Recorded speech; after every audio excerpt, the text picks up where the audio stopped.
You know what it is. It's your boy from the Meadowlands, the receding Lake Mead. 89106, so sick with it. The big old man. Now, I know y'all noticed that my camera cut off sometimes, and that's how I like it. I'm going to start doing videos standing up, and we'll go from there. But welcome. Welcome. Y'all come in, sit down, get rested. I got a story or two for you. Today we're going to talk about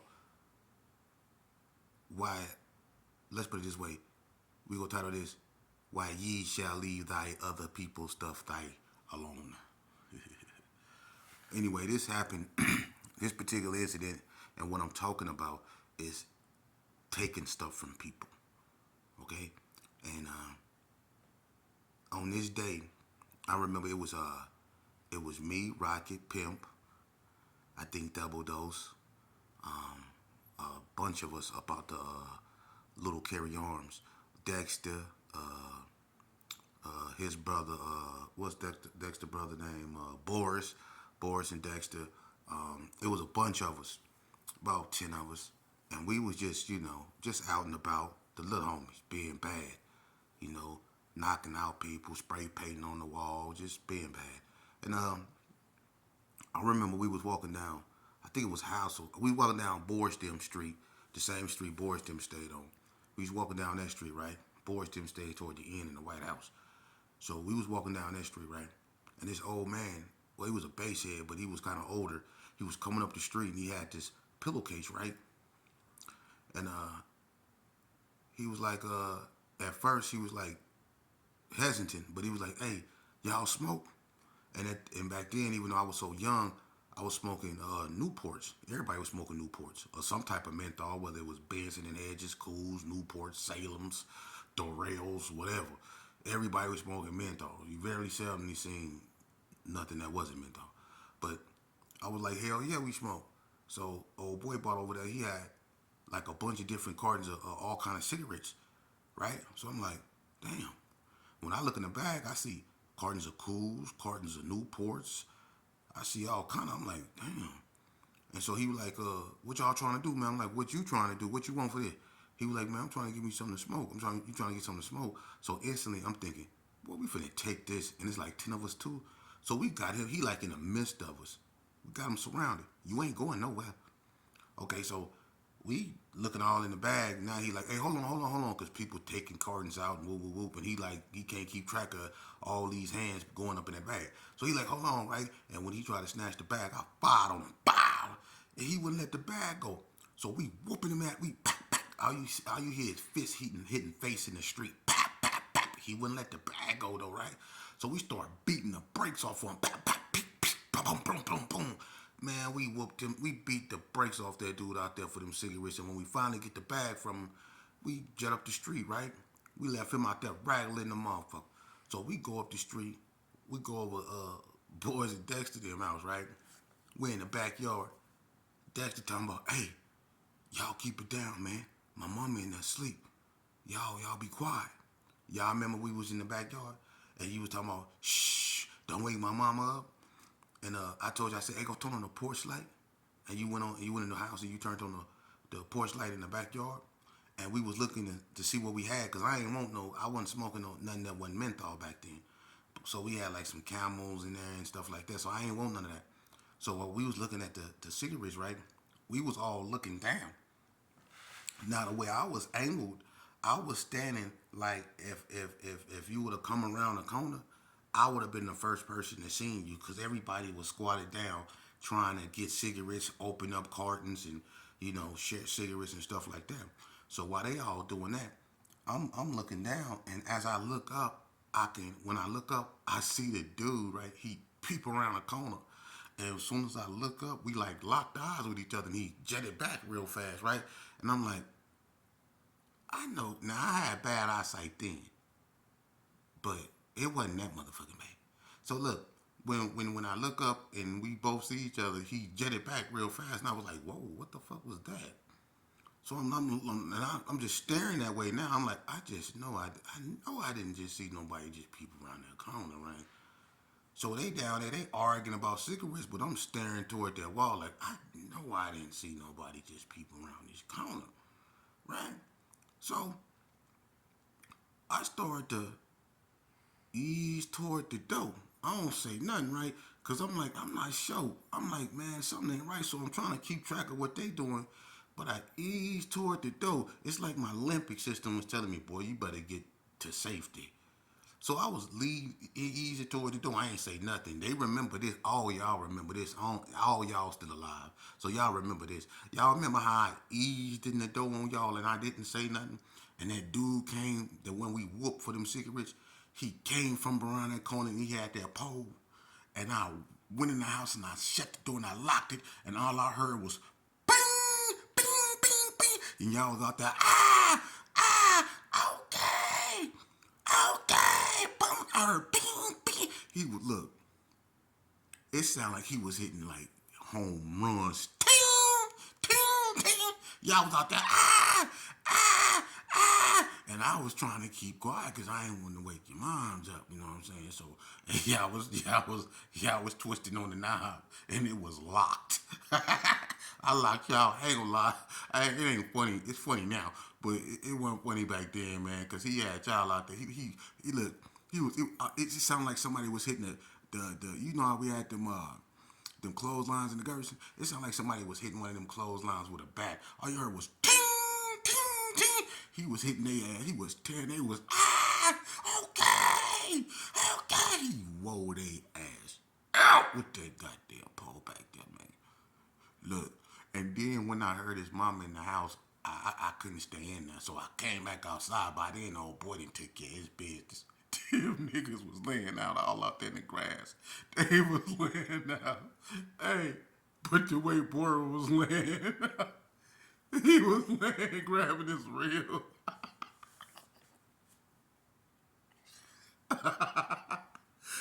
He was laying, he was holding on to his reel. He was laying with his head tucked back. He was he had your ass back to toe up. Yo,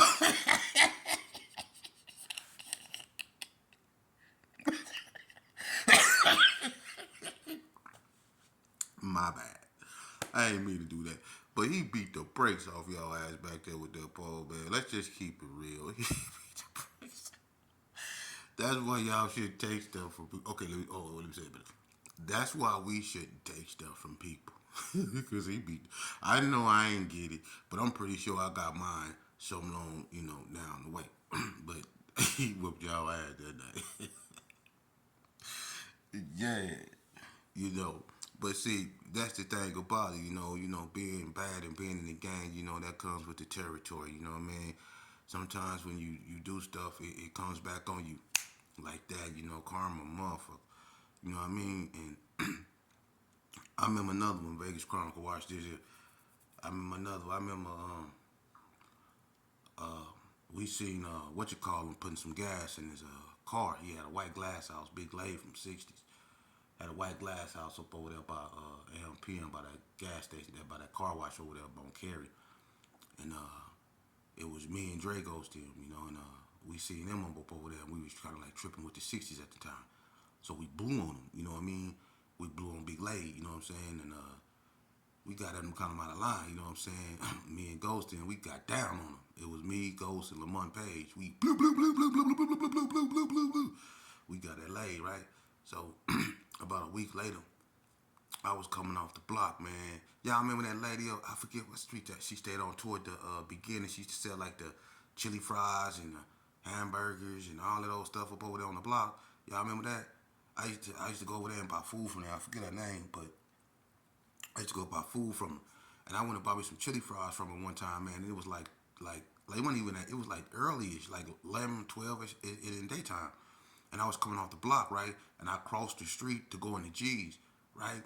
And when I crossed the street, I should have just kept walking in between the buildings. But I decided to walk up the street, and I was going to like turn down Holcomb and then just walk in.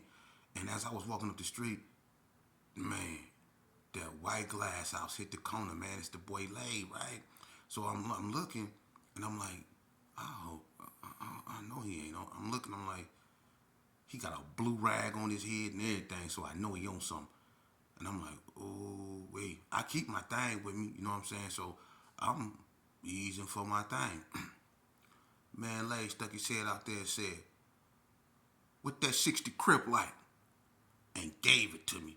Hey, look, and when he gave it to me, I I tried to pull mine out, but I ain't gonna lie. We believe we these gangsters and we tough, but when we get put in situations like that, and this gunplay and it's serious, I don't care who you is, you don't really know how you're gonna respond when something like that happens. And even though I had a gun, when him being just so brazen and confrontational, he scared me when he pulled his when he looked down and said 60 crip and he pulled his thing and started blowing on me. I didn't just pull my thing out and start getting back down. That dude scared. Look, when he started blowing on me, I threw them. Look, chili fries went all up under here. Cause when he blew, he scared me, and I tried to dive, and chili fries went all up over here. I dived that way. I'm on the ground. The chili fries burning this right here, so I'm rolling on the ground not cause he blowing. I'm rolling on the ground because them chili fries hot in the motherfucker. Look, they all up under here, all on my chili. They burning, so I'm on the ground rolling, trying to get the grass to get the chilies and stuff, chili and all that up off me. I'm trying to use the grass. He blowing on me at the same time. I ain't even thinking about pulling my gun. You know what I'm saying? I'm trying to get the hot ass chili up off me, right? So when he get through blowing on me, I jump up. I start chasing him up the street, and I start blowing, right? But that chili was still burning me, man. I dropped that gun and took my shirt off and said, yeah! And we started wiping my body out, man. I was out there on fire. That chili had me out there. I'm talking, I'm dark skinned, homie, but I was red in a motherfucker, man. That chili fry, he just blew on me, man. And I was, boy, I was so mad, boy. I was so mad. He made me mess off my chili fries, and I was so mad. He got me good, but you know, later reputable. And we was going back and forth with that cat, because he used to bring it by himself. That's one of them 6-0s, man. When we was acting ignorant, when it comes to the term ignorant, Verly, Big Lay is the definition of a fool. That boy there, he got hands and he will put in work by himself. For real. I done had plenty run-ins with him.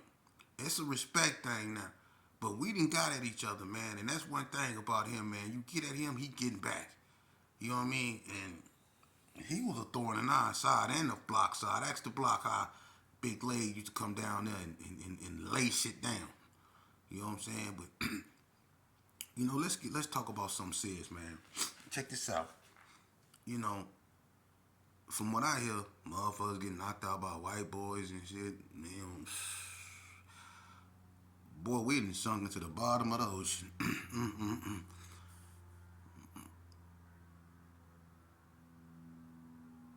Motherfuckers getting knocked out by white boys and shit, man. What the fuck? Anyway, look, as y'all can clearly see, it's over with. And what you feeling is real. You know, the best thing for you to do right now is to get right with your family, your immediates, man. Cause everything you feel in the air is what you feel. Something not right. Everything feel off. Food don't taste right. Sports don't mean nothing. Ain't no superstars. Rap don't mean nothing. It's like everything is.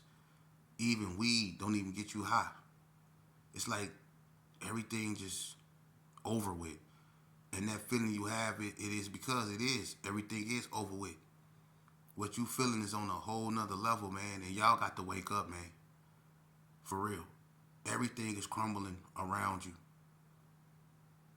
Time is sped up beyond speeding up. It's like as soon as you close your eyes, the sun right there. Everything feel out of whack. Everybody dying. It's time for us to get serious, man. Now, I know people don't like what I say, and that's cool. Because that don't mean I'm going to stop saying it. The only reason why I'm breathing is because God want me to sit here and he want me to be an open book. That means that people want to take jabs at me, if people want to say what they want to say, then, hey, that come along with the territory. I made a deal with him. He gave me a second chance at life, really a second chance at life, when I laid on a gurney, dead, with a toe tag, ready to be put on my foot when I got stabbed back in 1994 at NCCC. Y'all ain't feeling me though. when I was on my way to the meat wagon. Y'all ain't feeling me. See, when you been right there, then you can come talk to me. Pronounced dead, putting in work, being there for the homies. But when it came down to it, I was the only one on that gurney. When it came down to it, I was the only one that got that whole time like that, man. I was the only one that went through rehabilitation. I was the only one that got that 3-year dump. I was the only one that went through them psychological emotions that I still go through every time I look in the mirror, man. I'm trying to divert youngsters from that anguish because it's something you can't shake off easy. But I know the naysayers, they got a job to do too, and that's to be deterrents. That's okay. Because you people is what made me stronger. You people is the reason why I realized that, my biggest enemy was me. And when I confronted me, I realized that, hell, I had a problem. Because I never faced somebody that was so ferocious. Myself. I had to tame myself. Forgive myself. Before I did anything else. So, when I bring what I bring, man, whether you take it or whether you reject it, the fact that I brought it is what I'm supposed to do. That's what God left me here for. And to those that support me, man, I humbly appreciate it because I'm not going to stop. I got so much to share with you on so many levels, man. It ain't even funny. But, when we come back, we going to keep the ball rolling. Vegas Chronicles. You never know when I'm going to go. I got a whole variety of stuff. And it's going to get deeper and deeper. Deeper and deeper. I might do one on Girl Bug. I ain't talked about Julie yet. You know what I mean? That was my homegirl. Bug was fighting hard. Hey, Google, remember Girl Bug whooped your ass? Remember Girl Bug gave you them 2 black eyes? Had you running around there looking like a raccoon? You remember that? Trip Mac got a permanent bald spot from when Bug hit him in the head with a stick and knocked him out. Bug wasn't no joke. Girl, Bug wasn't no joke. For real. I just might do one on her. For real, man. Oh, and Elwac, you furry little creature, you. Did you fill out that application to get that job at the airport? I told you, man, they hiring people to sniff luggage. You need to go down there. You know what I'm saying? And yes, your hair do look like a bird nest. What's wrong with you? Go get mad. Cause your head over there. Boy, your head look like Piggy's Park. For real. Your ass about it. Anyway, Vegas Chronicles will continue.